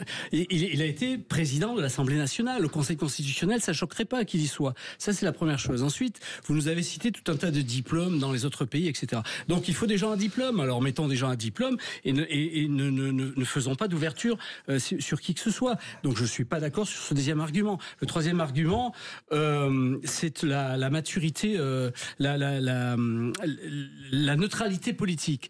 La neutralité politique, oui, certes, je suis d'accord avec vous. Seulement, maintenant, la neutralité politique, il faut la demander aux juges aussi. Parce que les plus engagés politiquement, c'est pas les anciennes personnalités. Ça, on sait qu'elles sont engagées politiquement. C'est les juges qui sont derrière. Ils sont tous engagés politiquement au niveau du Conseil constitutionnel et au niveau du Conseil d'État aussi dans certaines chambres. Ah, mais ils devraient avoir la neutralité, eux aussi. Mais ils l'ont pas. Donc ne remplaçons pas les hommes politiques ou les femmes politiques par des juges qui seraient pseudo-neutres. C'est pas vrai. Et le troisième argument, l'affaire sur la mutuelle de Bretagne. C'est le quatrième.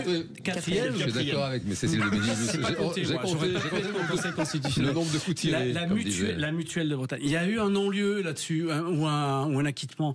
Ne revenons pas sur les classement sans suite. Ça a été classé. Eh bien, c'est classé. Je veux dire, il n'est pas été condamné pour ça. Oui, mais ça veut pas dire qu'on est un classement, c'est qu'on dit circuler, il n'y a rien à voir. Mais oui, mais Philippe, ça fait partie des. Oui, je suis d'accord avec vous, mais c'est comme ça. Oui, c'est comme ça peut paraître choquant. Même Bilger est choqué, alors. C'est pas vrai. Le dernier élément de Philippe, et c'est choquant, qu'il se retrouve avec, en gros, le magistrat qui a classé ça. Ah ouais. Non, alors pour ma part, quand j'écoute Philippe David... C'est peut-être le hasard. Sur Richard...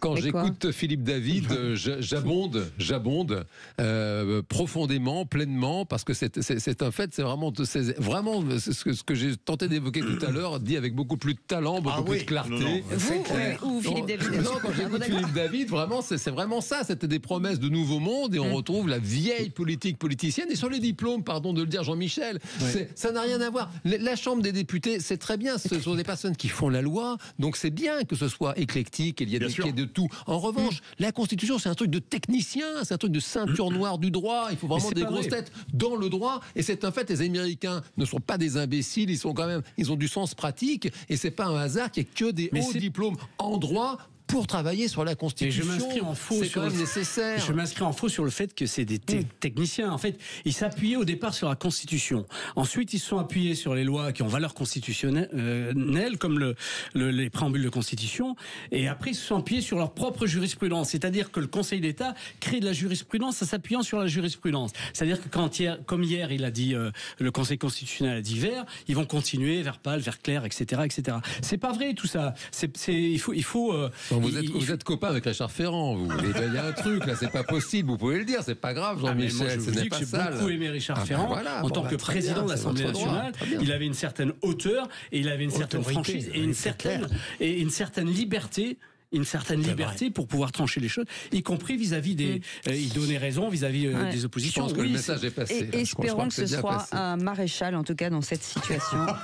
Bravo, il fallait la faire. Mais ça se voit quand même qu'elle est très bien ferrée en humour. Vous avez commencé brillamment et vous continuez, ma chère Cécile. En vous remerciant, je passerai en classe supérieure. Merci beaucoup, Philippe David. Allez, tout de suite, l'info en plus avec Félix Mathieu. Les vraies voix Sud Radio. Et François Bayrou annonce porter plainte dans l'affaire du collège et lycée catholique où ses enfants ont été scolarisés. Le parquet de Pau mène l'enquête depuis un an après une centaine de plaintes pour violences, agressions sexuelles et viols, des faits présumés qui auraient été commis au collège-lycée Notre-Dame de Bétharram dans les Pyrénées-Atlantiques entre les années 70 et 90. Le Premier ministre y a scolarisé plusieurs de ses enfants dans cette institution catholique. Son épouse même y a enseigné le catéchisme. Et en avril 96, donc alors que François Bayrou était ministre de l'Éducation, une plainte avait dénoncé des violences physiques d'un surveillant sur un enfant de la classe d'un de ses fils. Puis en mai 98, alors qu'il était devenu entre-temps député des Pyrénées-Atlantiques et président du Conseil général, un ancien directeur de l'institution avait été mis en examen et écroué pour viol. La semaine dernière, des témoins interrogés par Mediapart ont affirmé que François Bayrou aurait été informé de tout ça, qu'il le savait, mais qu'il l'aurait délibérément passé sous silence. Alors interrogé sur le sujet tout à l'heure à l'Assemblée nationale, le Premier ministre a tout simplement contesté. Je n'ai jamais été informé de quoi que ce soit de violence ou de violence a fortiori sexuelle. Jamais. Est-ce que vous croyez que nous aurions scolarisé nos enfants dans des établissements dont il aurait été soupçonné ou affirmé qu'il se passe des choses de cet ordre? Je peux vous assurer que tout est faux et qu'une plainte en diffamation sera évidemment portée. En mars dernier, interrogé par Le Parisien, François Bayrou avait répondu, je cite, « La rumeur, il y a 25 ans, laissait entendre qu'il y avait eu des claques à l'internat. » Il ajoutait n'avoir jamais entendu, par contre, parler de risques sexuels. Pourtant, selon Le Monde et La République des Pyrénées, il avait rencontré en 98 le juge chargé d'instruire ce dossier de viol à Notre-Dame de Bétharram. Cet ancien magistrat affirme qu'ils avaient évoqué ensemble l'affaire et il dit à Mediapart ne pas comprendre pourquoi François Bayrou le dément aujourd'hui. Alors, devenu Premier ministre, François Bayrou attribue maintenant cette affaire à une manie, dit-il, d'inventer de toutes pièces des scandales quand les gens arrivent au pouvoir, d'où ce dépôt de plainte. Merci beaucoup Félix Mathieu. Et une bonne nouvelle, puisque c'est une nouvelle de Valence avec Émilie qui est avec nous. Bonsoir Émilie. Bonsoir. C'est une... Émilie. Bonsoir Émilie. Ça sent...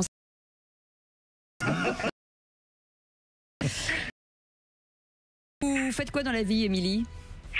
Alors, je travaille au conseil régional visiblement, ils veulent pas que vous parliez parce que ça a coupé. Conseil régional d'où, vous nous avez dit ? d'Auvergne-Rhône-Alpes. Ah, bah oui, bien sûr, bien sûr. Alors, Émilie, on va vous le dire tout de suite, vous avez remporté ce magnifique séjour au parc du Futuroscope pour 4 personnes, je vous le dis, en famille, 2 adultes, 2 enfants entre 5 et 12 ans si possible, comprenant l'entrée au parc, 2 jours consécutifs, une nuit à l'hôtel du Futuroscope et aussi les petits déjeuners et l'accès au spectacle nocturne. C'est incroyable, vraiment merci Sud Radio, merci à toute l'équipe. Mes 2 petits garçons vont sauter au plafond, ils vont être trop contents. Ah, et c'est génial le Futuroscope. Ce sera la première fois pour vous ? J'y suis il y a plus de 20 ans, donc ah oui, ça a dû changer. Voilà, j'avais pas les enfants et donc là ça va vraiment être magique. Ah bah oui, maintenant il y a le téléphone, vous allez voir, c'est vachement bien. Et puis on sent du bonheur dans les yeux d'Émilie. Oh, joli, bravo. Voilà, on était monté très très haut et tout à coup, bam, on tombe. Voilà. On a gagné. On a gagné. Passez-le nous. Ah bah passez-le nous, tiens, allez-y. Vous voulez que je vous passe Victor? Ah bah allez-y. Ah bah ça y est, il est reparti. J'ai adoré. On a gagné. Oui, on a gagné, Victor. Et ben vous les embrassez très fort pour nous et on est ravis. Émilie, vous nous écoutez depuis longtemps? Oui, je suis une fidèle auditrice. On vous embrasse, on est très heureux d'avoir offert ce séjour offert par Sud Radio, bien entendu, et le parc Futuroscope. Vous restez avec nous. Des photos. Absolument. Bien sûr. On vous embrasse très fort et profitez bien de ce moment. À très bientôt. Dans un instant, le tour de table de l'actu des vraies voix. Philippe Bilger. Je vais parler du PNF. Avec vous. Je vais parler de réseaux sociaux qui se mettent à donner des conseils sur l'éducation. Et avec vous, je vais parler de la police qui s'adapte à l'évolution de la violence des trafiquants. Allez, on en parle dans un instant. Soyez les bienvenus. Merci beaucoup, Félix Mathieu. On revient dans un instant. À tout de suite. Les vraies voix Sud Radio, 17h-19h. Philippe David, Cécile de Ménibus. Retour des vraies voix, elle est en pleine forme avec Cécile de Ménibus, souriante et pétillante, pléonasme, Philippe Bilger, toujours bien appareillé, Jean Dorido, le psy de la bande, et celui qui fait la police, même si l'autorité est détenue par Cécile ici, ancien patron de quand vous parlez de moi ancien comme député. ça. Vous voulez que j'en mette une louche? C'est bon. Jean-Michel Fauvergue. Ça, c'est de la présentation. Hein. Ouais. Commissaire. C'est à moi, c'est quoi Monsieur le commissaire. On y va? Non, mais dites tout de suite le tour de table des vraies voix. Le tour de table des vraies voix. Discipline. Je vais envoyer les actualités, vous venez les voir dans la cabine. Je vais vous raconter une histoire pas banale. Et vous me racontez pas votre petite journée? On a assez perdu de temps comme ça. Le tour de table. De l'actualité.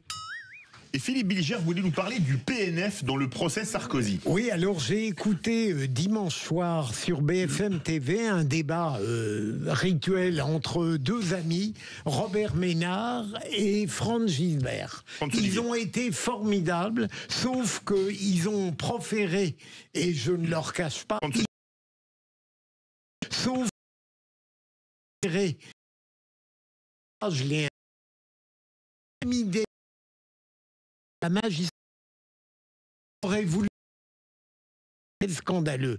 Et le hasard fait que il y a une multitude de comptes rendus sur le procès Sarkozy à l'heure actuelle et je lis les questions posées par le PNF à Sarkozy et à d'autres et elles sont remarquables. Il y a 3 magistrats du PNF que je ne connais pas, mais leur intelligence, leur questionnement et je dirais la justesse de leur pensée font honneur à la magistrature et j'en ai assez de ceux qui crachent sur elle. Alors... Et il y en a pas loin d'ici. On n'a pas commencé. Non mais vous ne savez pas de qui je parle. Non, n'inquiétez pas, j'ai compris que c'était pour moi. Alors, en bon psychologue, il y a quelque chose que je remarque, c'est que dès qu'il y a quelque chose qui plombe l'ancien président de la République, Nicolas Sarkozy, mon cher Philippe Bilger, vous êtes toujours admiratif et aux anges. Ouais. Donc non, je soupçonne, je sais pas, un brin de, je sais pas, d'animosité, peut-être même d'hostilité vis-à-vis de ce personnage, ma foi, qui est un ancien président, qui mérite d'être traité comme n'importe quel citoyen. Et pour le coup, là, moi, je n'ai pas lu la liste de ces questions du PNF. Toutefois, il y a quand même un truc avec le parquet national financier, c'est que c'est à se demander. Enfin, c'est un fait quand on n'est pas du métier. C'est parfois surprenant de voir comment cette institution respectable se saisit comme ça spontanément. Tout le monde se souvient des fameux costumes de François Fillon et des les emplois fictifs de Pénélope, son épouse. Et là, voilà, instantanément, le parquet national financier s'est saisi de l'affaire. Ça a plombé complètement et ça a changé les résultats de l'élection présidentielle de l'époque. Et ça, c'est une vraie question, en tout cas, sur les interférences que peuvent avoir même les plus hautes institutions judiciaires sur la vie politique et démocratique de notre pays. Jean-Michel Fauvergue. Oui, ce fameux PNF, donc Parquet national financier, en fait, c'est de la magistrature qui instruit une affaire. Mais après, elle est jugée, cette affaire-là. Et donc, au moment d'être jugée, évidemment, les choses peuvent être rétablies de manière plus... Si on pense que le PNF est allé dans un sens, de manière plus équilibrée, puisqu'il y a des avocats, et donc ça se fait de cette manière-là. Ceci étant, dans l'affaire Sarkozy, comme dans d'autres affaires, d'autres hommes politiques et femmes politiques, il est allé jusqu'au bout de tous les recours, et donc la justice est passée là. Et en tant que telle, il reste la CEDH pour l'instant. Il faut la respecter en tant que telle. Moi, je suis assez d'accord. Je suis assez d'accord avec ça. Donc faire confiance. Oui, faire confiance à la justice à un certain moment. Dans ces affaires-là, en tout cas. Pour la justice du quotidien, contre les citoyens... on est un pays qui a un problème au niveau de sa justice. Sur des affaires de ce type-là, je pense que les choses se font plus... compte tenu de l'enjeu, les choses on met plus de professionnalisme à juger ces affaires-là. Quant à l'admiration pour certains présidents, moi je le comprends tout à fait. Hein. Je note avec plaisir que, comme pour mon réquisitoire, il y a une ignorance totale du sujet que j'ai traité. Mais Jean, pour ça, est très sûr de lui. Hein. On peut quand même avoir une opinion, même sans connaître dans le détail les faits. Certes. Moi, je remarque que quand vous pouvez tomber sur l'ancien président, M. Sarkozy, vous le faites à bras raccourcis. Voilà, c'est pas grave. C'est votre droit. Je parlais des questions. Oui, j'ai bien compris. Je pense que tout le monde a compris, là, quand même, à mon avis. Mais donc, nous, on a le droit de parler de ce qu'on veut. Et on le fait bien quand même. Et après, on dit que c'est moi le dictateur. Oui, absolument. Ou la dictateuse. L'art des digressions. Voilà. Jean Dorido, puisque vous êtes là, les bras ballants. Tant que c'est les bras, vous savez, à mon âge, c'est quand même assez rassurant. Oui. Et pourquoi toujours introduire des mots Je n'ai rien introduit du tout. Alors là, ma chère Cécile, qui peuvent déraper. Pourquoi faire ça? C'est pas moi qui l'ai dit, vous dites les bras ballants. Il y a un enfant à côté de vous. Mais il l'oublie. C'est mon fils chéri. Donc, non, j'oublie jamais mon fils. Oui, justement, faites-y attention et arrêtez avec vos insinuations graveleuses. Les dangers des réseaux sociaux lorsqu'il s'agit du principe éducatif. Eh ben oui, précisément. Voilà, parlons-en. Voilà, c'est dans le Parisien aujourd'hui en France. Il y a toute une page, un papier qui est sorti sur une tendance. Donc vous lisez, c'est bien. Oui, ça, mais depuis que j'ai appris à lire, je ne m'en lasse pas. C'est-à-dire la semaine dernière. Je tentais d'arriver au bout, comme disait la jeune mariée. Et donc, c'est un fait que c'est vous, Cécile, vous avez écrit c'est moi. Ça va être long. Avec vos histoires de bras ballants. Mais qu'est-ce qu'il y a de sexuel dans les bras ballants? Je vois que ça fait rire. En tout cas, ça fait plaisir. Donc, c'est un fait. C'est pas parce que vous êtes perversé que... C'est une tendance qui a démarré donc au mois de décembre. Une influenceuse, une TikTokeuse française qui a lancé, alors ça s'appelle la tendance Ghetto Sorry, c'est GHE2TO2SORI. Et en fait, ce sont des mamans qui revendiquent une éducation qui va complètement à l'encontre de cette tendance éducation bienveillante, voilà, de vraiment d'être vigilant, voilà, à vraiment prendre soin de l'enfant. Et donc ça fait rire la population. Ça, c'est des vidéos qui sont relayées parfois des millions de fois, avec typiquement une maman qui dit moi en fait quand je m'ennuie, je vanne mon fils jusqu'à ce qu'il pleure. Une autre qui dit oui, moi quand j'ai la flemme, je lui mets un bol de céréales plutôt que de lui faire à dîner. Ou alors moi je colle mes enfants devant les écrans quand j'ai envie de faire la sieste. Une autre qui dit moi ma fille, je laisse mon chat la griffer parce que voilà, mince, les bêtes aussi ont droit à du respect. Et donc si vous voulez, Bien sûr qu'il faut rappeler qu'il n'y a pas de métier plus difficile que le métier de parent, c'est vrai. Et donc c'est vrai qu'on voit des parents parfois sur le ton de l'humour qui rigolent, qui disent oh là là, je suis vraiment un père indigne, une mère indigne, je suis allé au fast-food plutôt que de faire à manger. Bien sûr, ça peut être drôle, sauf que là, si vous voulez, il y a l'effet réseaux sociaux, une caisse de résonance et des personnes qui sont vraiment maltraitantes. Et des images qui vont rester surtout. Ouais, et qui se sentent, si vous voulez, finalement autorisées à la maltraitance. Et on ne rappellera jamais assez que la maltraitance, ça tue des enfants en France tous les jours, c'est effrayant et on ne prendra jamais assez soin des enfants et c'est important, l'éducation bienveillante. C'est de l'humiliation en plus. Là, c'est très toxique, ça date de décembre et vraiment, il y en a quand même, heureusement, restons positifs, des mères de famille qui disent commencent à mettre le holà, vous vous rendez compte que c'est plus drôle, quoi. C'est plus que limite, quoi. Voilà. Il y a tout de même des exigences familiales qui font que on ne peut pas tout montrer à ses enfants. Parfois, les parents sont obligés de faire des choses dans le secret, vous l'admettez. Bien sûr. Et donc, on peut les mettre devant la télé. Mais là, ce sont des mères de famille, si vous voulez, qui revendiquent une forme de maltraitance. Et c'est relayé sur les réseaux sociaux. C'est ça qui est grave. Jean-Michel Auvergne, un mot ? Oui, moi, depuis que cette tendance est apparue, j'ai dû délivrer 2-3 gosses qui étaient attachés au pylône en face de chez moi. C'est terrible, c'est terrible. Mais ils sont fous. Je sais pas ce qui leur arrive aujourd'hui. Il y a un truc qui s'est passé là. Ils ont pris une tisane. Ils ont pris une tisane. Il y a de la drogue, de la tisane. Pour être sérieux, j'ai lu cet article-là. Et ça m'a horrifié. Ça m'a horrifié en fait. Non mais on joue pas de toute façon. On joue pas avec les êtres humains, quelle que soit la taille et l'âge. Je vous le dis tout de suite. Oui, la taille. Oui, non, arrêtez avec vos. Non, mais. Jean-Michel Fauvergue, votre tour d'âge, on n'a plus le temps, faut le faire, mais très vite. C'est sur les nouvelles technologies pour pister les trucs. Oui, on revient sur l'affaire qui a eu lieu dans la nuit de vendredi à samedi, la fusillade du raid où il y a eu un mort et une bande d'Irako-Kurdes, un tué et d'autres personnes interpellées. Moi, je voulais venir juste sur la technicité de la coopération des forces de l'ordre. Au niveau humain, d'abord, il y a les enquêteurs de l'OLTIM, c'est un office central que j'ai commandé à un certain moment, qui s'appelait l'OCRIES, qui ont fait cette enquête-là avec ces Irako-Kurdes, enfin contre ces Irako-Kurdes. Ils étaient aidés en cela par les opérateurs du raid, comme quoi un service que j'ai commandé aussi, comme quoi les services travaillent ensemble, et ils ont été ensuite, pour les interpellations, aidés par les gendarmes du PSIC Sabre, un service que je n'ai pas commandé et que je regrette. Ça, c'est au niveau humain. Au niveau technologique, pour les enquêteurs, je vais pas rentrer dans les détails, mais il y avait des surveillances humaines, certes, mais aussi des surveillances techniques pour faire la filature et pour écouter ce qui se disait. Ça, c'est dans l'enquête. Dans la recherche, il y a eu un dispositif humain.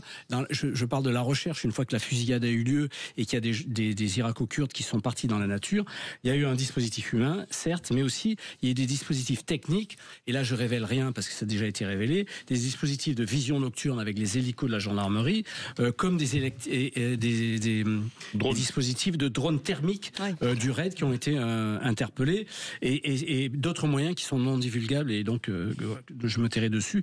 Et puis il y a eu une remarquable évolution aussi, remarquable au sens du fait qu'elle doit être remarquée absolument, et elle est terrible, des réseaux dans les violences absolues. On l'a vu avec les stupes qui emploient de plus en plus de violence, on le voit avec la traite des êtres humains aujourd'hui.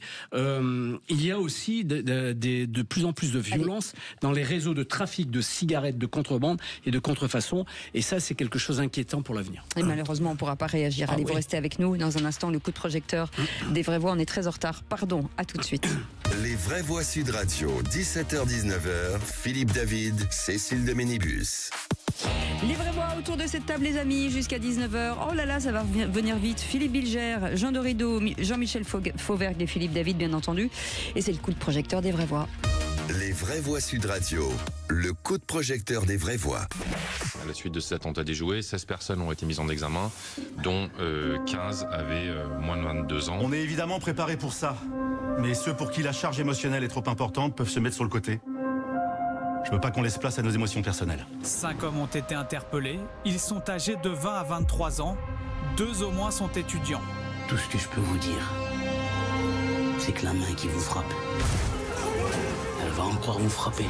Au cours de l'année 2023, nous avons demandé la mise en examen de mineurs pour des projets d'action violente, souvent entre 15 et 17 ans. Et effectivement, qu'il s'agisse de mineurs de plus en plus jeunes. 9 attentats déjoués en 2024 et la jeunesse des suspects est particulièrement frappante. 15 des 16 personnes mises en examen avaient moins de 22 ans, révèle aujourd'hui le procureur national antiterroriste. Alors parlons vrai, est-ce qu'une 5e colonne d'un nouveau genre à qui nous devons faire face? Et à cette question, craignez-vous que nous devions faire face à des adolescents terroristes? Vous dites oui à 93%. Vous voulez réagir, le 0826 300 300. Ça fait, c'est froid dans le dos, Philippe Bilger, quand on voit l'âge de ces terroristes. Mais je dirais, mes chers animateurs, qu'il n'y a aucune raison pour que malheureusement, la précocité des transgressions, des crimes et des délits ne se retrouve pas aussi dans le terrorisme. Et j'y verrais un double ressort, mais qui peut être discuté.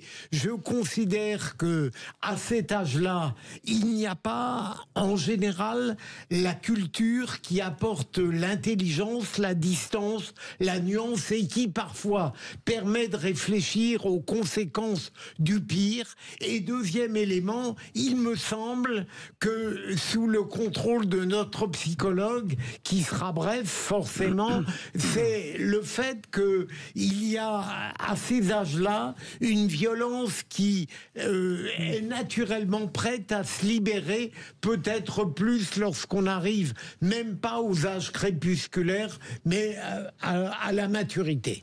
Jean Dorido, est-ce que l'âge, parce qu'on va voir 2015 à 22 ans, c'est-à-dire qu'ils étaient des enfants à 2015, et c'est là vraiment le terrorisme, le terreau du terrorisme.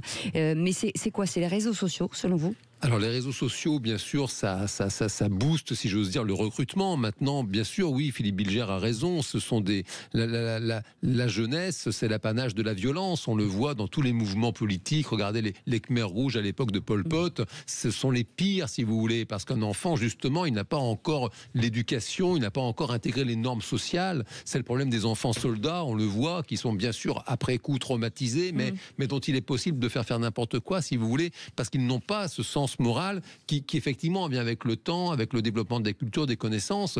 Maintenant, alors ce serait intéressant de creuser parce que je n'ai pas le sentiment, si vous voulez, que de tout temps les terroristes étaient très vieux. Je me rappelle de Khaled Kelkal dans la région lyonnaise à l'époque. Il avait fait les attentats du RERB. Il avait fait les attentats du RERB. Il avait été passé par la Martinière à Lyon et il était, me semble-t-il, de mémoire tout jeune. Salah Abdeslam avait, je crois, 27 ans, si vous voulez, au moment des attentats du 13 novembre. Alors, c'est plus que 22, mais vous voyez, c'était quand même pas bien vieux non plus, parce que effectivement, mécaniquement, si vous voulez fabriquer, alors avec les réseaux sociaux ou autres, des terroristes, c'est chez les jeunes, hélas, que ça fonctionne le mieux, parce qu'ils sont, on le voyait dans les mouvements de jeunesse jadis, quoi. C'est la jeunesse qui est violente, bien sûr. Alors, Jean-Michel Fauvert, ça fait peur. Déjà en 2015, en 2016, je peux vous garantir, on faisait des opérations avec le RAID, on interpellait des apprentis terroristes, enfin des futurs terroristes, qui étaient déjà d'un jeune âge. Alors peut-être qu'il y en avait moins, et peut-être que ça s'est accéléré. Ça s'est accéléré pour toutes les raisons qui ont été dites ici. Ça s'est accéléré aussi au fait que effectivement les réseaux sociaux et la part parentale d'interdit existe de moins en moins avec les réseaux sociaux dans certains cas. Ça, c'est la première chose.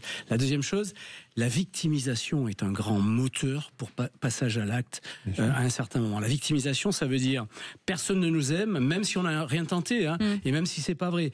Personne ne nous aime, donc tout le monde nous en veut, on a tout le monde contre nous, et donc on va passer à l'acte. Et ça, plus on est jeune, plus ça fonctionne comme levier.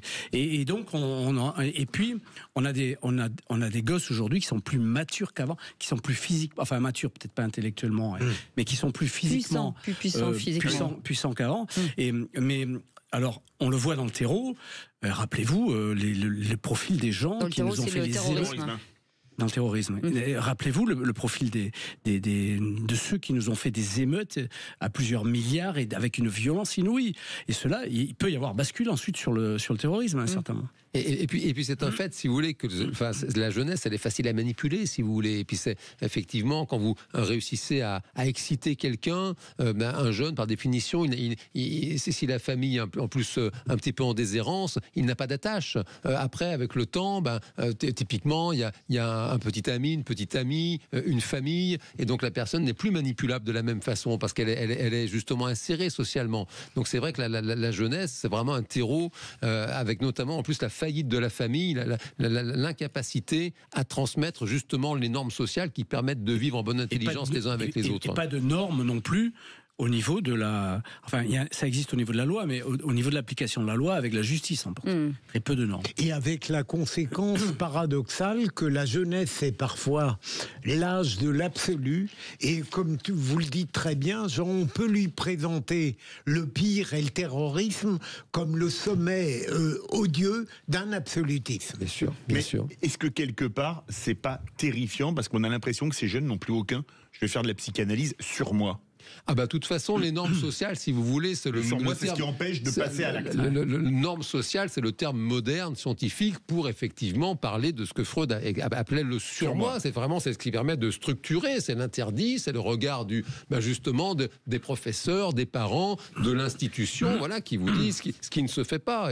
Et c'est ça, on appelle ça des normes sociales, et c'est vrai que lorsqu'elles ne sont pas intégrées, c'est la porte ouverte à la barbarie la plus abjecte. Après, merci, allez-y. Après, c'est une question de quantité aussi. Rappelons toujours que cette population-là de jeunes ne va pas basculer, ne bascule pas. Elle a aussi des normes. Il y a toute une majorité de population qui a des normes. C'est une question de quantité. La problématique du terrorisme, c'est qu'il en suffit de quelques-uns pour justement terroriser la population et faire des actions particulièrement affreuses et terrorisantes dans le cadre d'attentats.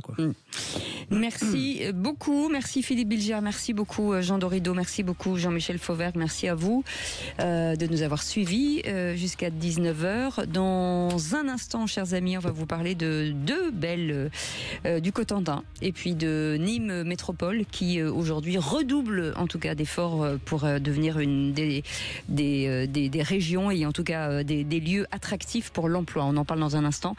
Et après, à partir de 20h, Philippe David. Les vraies voix du foot avec une spéciale Ligue des Champions. Brest et le PSG s'affrontent depuis 5 minutes, il y a 0-0. On va parler également des 3 autres matchs: Manchester City, Real Madrid, Juventus Turin, PSV Eindhoven et Sporting Portugal, Borussia Dortmund. On vous souhaite un bon match Philippe David et vous retrouve à partir de 20h. À tout de suite.